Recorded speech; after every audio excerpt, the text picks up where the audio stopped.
こんにちはったらこんにちは。出雲です。今週からしばらく ESP32 ダブルローバーカムで遊んでいきます。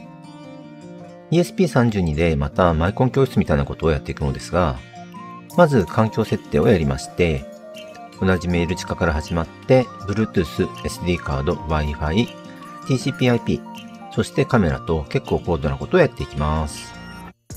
僕もやったことがないことが含まれているので、一緒に勉強していきましょう。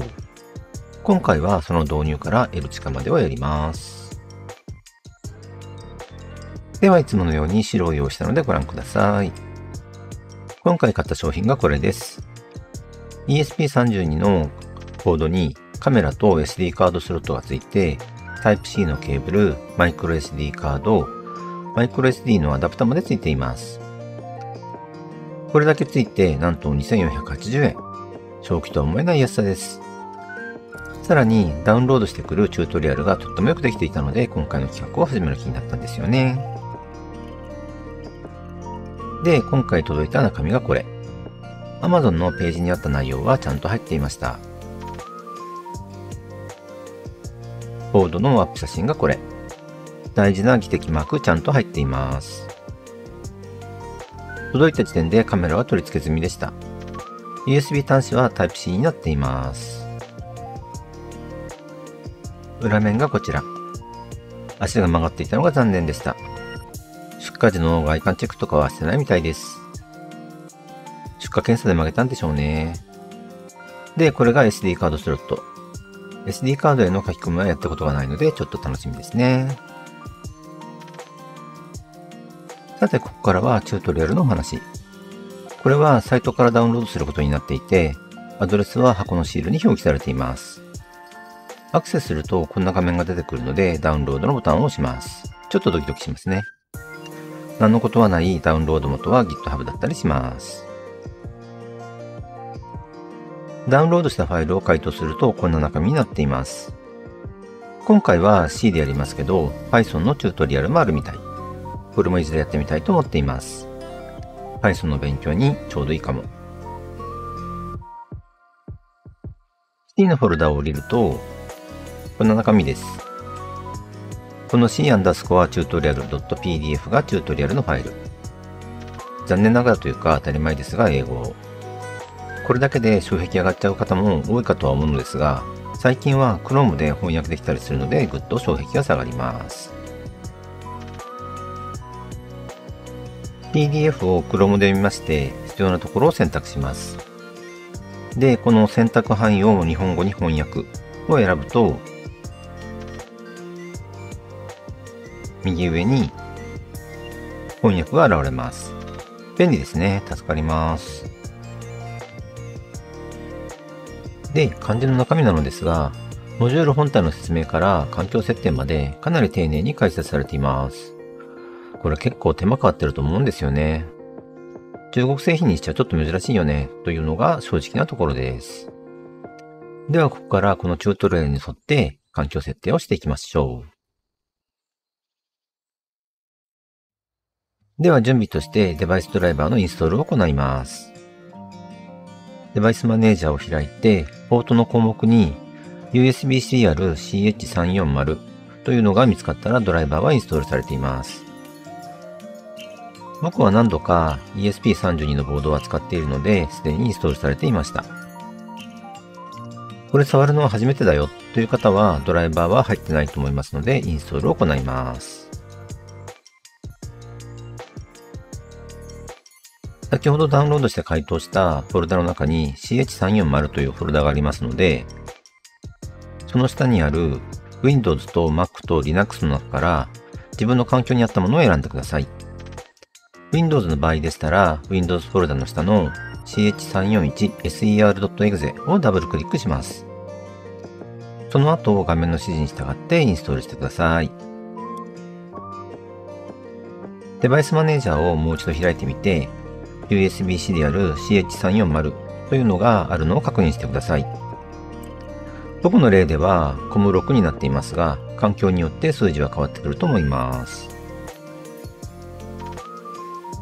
次に Arduino IDE のインストールを行います。すでにインストールしている方もいるかと思いますが、新たにインストールする場合はここからダウンロードしてください。Windows の方は Microsoft Store からのインストールも可能です。インストール手順についてはプログラミング講座で解説したので、よかったらこちらもご覧ください。Arduino IDE のインストールが終わりましたら、ちょっと設定があります。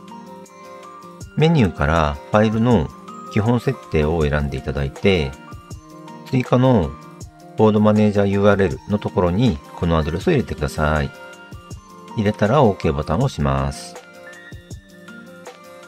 次に画面左側のボードマネージャーのアイコンを押して、ボードマネージャーの検索欄に ESP32 と入力。出てきたこの ESP32 by Espressif Systems のインストールボタンを押します。そうするとインストールが始まります。しばらく待ってください。ちょっと時間かかります。ボードマネージャーがインストールできましたら、次はボードを選択します。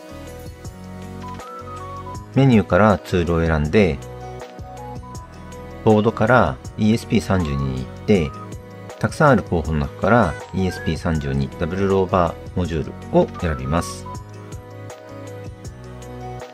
あと、ポートはさっきデバイスドライバーのインストールで出てきたコムナンバーを選んでください。最後にこのパーティションスキームで HugeApp を選んでください。これを選んでおくと、ちょっと大きなプログラムでも書き込めるようになります。L 近ぐらいならデフォルトでも問題ないんですが、Bluetooth とか Wi-Fi とかやり始めると、プログラムサイズがやたら大きくなるので、このオプションが必要です。さて、お疲れ様でした。これにて環境設定は完了です。それでは動作確認も兼ねて L 近やってみましょう。最初に解凍したフォルダから C のフォルダ、スケッチズのフォルダ、スケッチ_01点_ブリンクと進んでいただきまして、そこにあるスケッチ_01.1 ブリンク点イノのファイルを Arduino IDE で開いてください。プログラムの中身の説明をちょっとしておきましょう。Define で LED ビルトインを2に定義しています。このボードは2番ピンに LED がつながっているということです。セットアップ関数の中でさっきの2番ピンを出力に設定しています。あとはループ関数の中でまず2番ピンをハイにします。このボードでは2番ピンをハイにすると LED は消えます。その状態で1秒待って2番ピンをローにします。そうすると LED が光ります。その状態でまた1秒待ちます。ループ関数なのでぐるっと回って、また LED を消して1秒待って、つけて1秒待つというのをひたすら繰り返します。資料での説明は以上になります。手順の中で何か質問とかありましたらコメント欄にお願いします。では実際に書き込んで動かしてみましょう。プログラムはもう読み込んであります。一応設定を確認しておきましょう。ボードは ESP32、ローバーモジュール。で、ポートは COM6。パーティションスキームは HugeApp。設定は良さそうです。ボードの選択窓も大丈夫ですね。ここが太字で USB のマークが出ていると、ちゃんとつながっています。一番下の表示でも、COM6 につながっていることがわかります。では書き込みボタンを押してみましょう。コンパイルして、これちょっと時間かかります。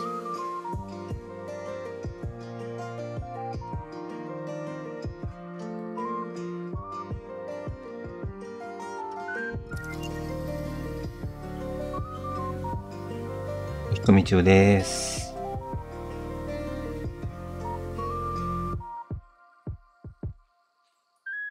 これも少々時間かかります。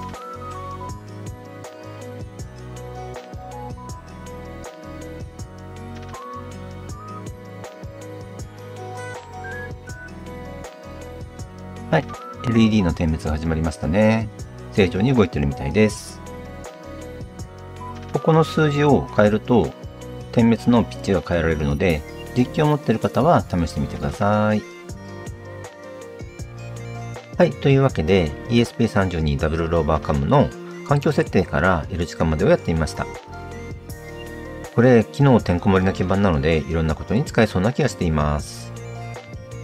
そんで次回は Bluetooth をやる予定です。文字をやり取りするぐらいですけど、いきなり携帯と繋いじゃいますよ。お楽しみに。さて、ここまでご視聴ありがとうございました。よかったら高評価ボタンと、まだの方はチャンネル登録もお願いします。ではまた次回、よろしくお願いします。